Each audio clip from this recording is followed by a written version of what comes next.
suis Anicette Gagné, natif de Lens, parti pendant plusieurs années à l'extérieur. Alors, j'ai rencontré Christine, on s'est mariés et on est revenu à Lens-Saint-Jean prendre notre retraite. Et c'est comme ça qu'on a acheté cette magnifique maison, qui est la maison paternelle, la maison où j'ai grandi. Oui! Oui. Alors, c'est un retour à Lens, à nos racines, à nos sources, parce qu'on a toujours été très fiers d'être natifs de Lens.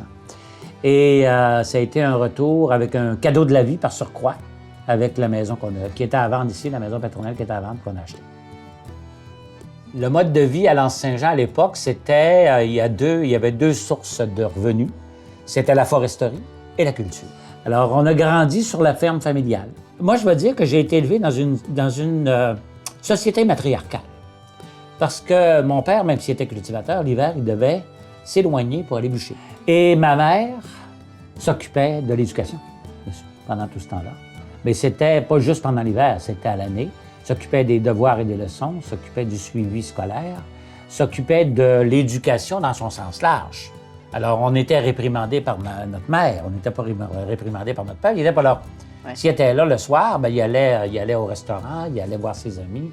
Alors, c'était à l'époque la mère qui dirigeait tout, la mère qui gérait le budget, la mère qui gérait la famille, la mère qui gérait la maison, la mère qui cuisinait.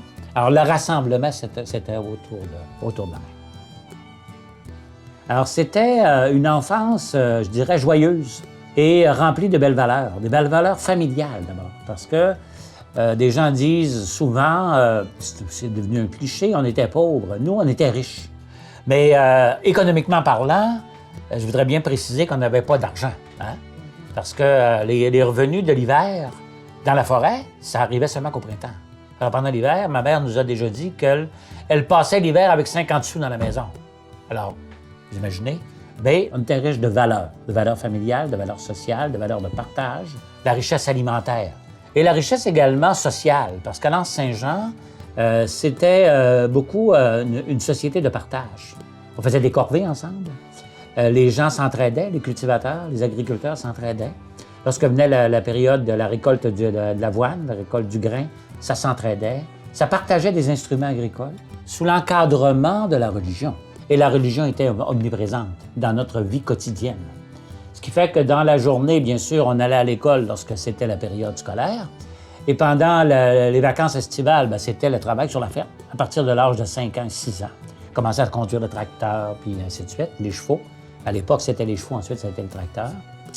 Et le soir, bien, c'était toujours les repas en famille, les 3 repas en famille, le déjeuner, le dîner, le souper. Et le soir, à 7 heures, c'était la prière familiale, le chapelet en famille. Alors nous, ça, c'était une période qui était plus difficile pour les jeunes que nous étions. Oui. Alors, on était en train de jouer à l'extérieur avec nos amis, nos voisins, nos frères, nos sœurs. On était 8. Et là, ma mère nous criait « C'est l'heure du chapelet ». Alors, il fallait rentrer pour dire le chapelet en famille. La vie sociale était très trépidante. Les gens se rassemblaient pour les grandes fêtes, les périodes des fêtes. La période estivale, c'était la récolte des foins, la récolte de l'avoine. Les gens se rassemblaient autour de ça. Et puis après ça, il y avait une autre époque qui était très importante, c'est l'automne. C'était la période de la boucherie. Et l'autre grande période de réjouissance, c'était au printemps, avec la cabane à sucre. Oui. Les sucres. Alors là, c'était le rassemblement à la cabane à sucre. Encore là, c'était festif hein, à l'époque. À la moindre occasion, ça se rassemblait. Ça se rassemblait pour chanter, pour festoyer, pour partager, pour danser. Il y avait toujours des musiciens dans le groupe. Mais la cabane à sucre était une période aussi importante au printemps. Le four à pain à Lens-Saint-Jean, c'est une tradition qui existe depuis fort longtemps. Et ça existe encore aujourd'hui, bien sûr. Alors ici à Lens-Saint-Jean, on a créé, il y a 2 ans, un festival du four à pain.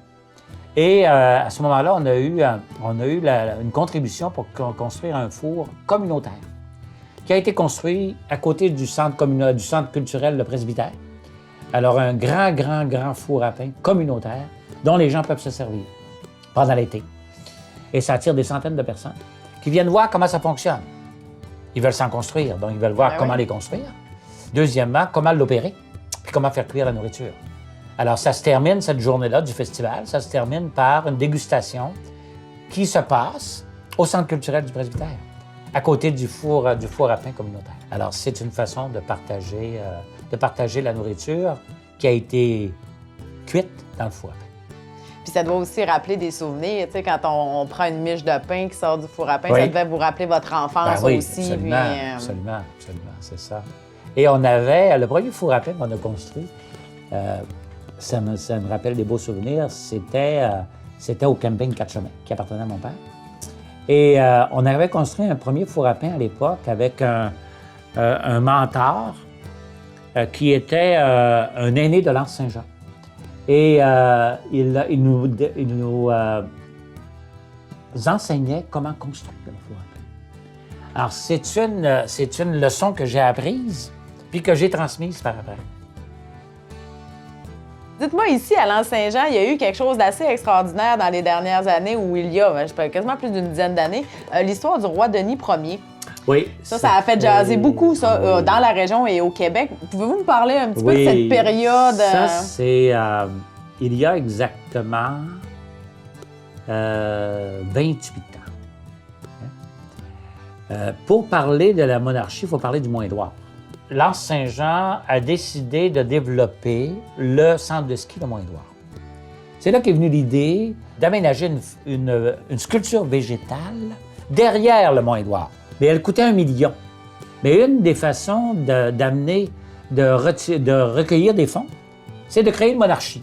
Alors, quel projet singulier, hein? Quel projet original. Créer une monarchie. Alors, il y a eu donc un référendum organisé pour demander si les gens étaient d'accord pour qu'on aille de l'avant avec cette idée-là. Le roi a été couronné le 24 juin 1997 dans l'Église, en présence de dignitaires qui venaient de partout. C'est un projet qui était totalement original. Ça n'a jamais existé, une royauté, une monarchie en Amérique du Nord. Et le roi a abdiqué en janvier 2000. Mais ça a laissé des séquelles. Mais aujourd'hui, ça s'est effacé avec le temps. Parce que l'Anse Saint-Jean a vécu plusieurs drames dans son histoire. Mais le déluge a été le pire. Parce que le 19 et 20 juillet, il y a eu comme une dépression atmosphérique sur une population à l'époque de 1700 personnes et quelques. Il y a eu 323 personnes qui ont été déplacées. Il y a eu 150 résidents qui ont été sortis de leur maison. Il y a eu 25 résidences qui ont été démolies, complètement détruites. Il y avait 6 commerces qui n'étaient plus en opération.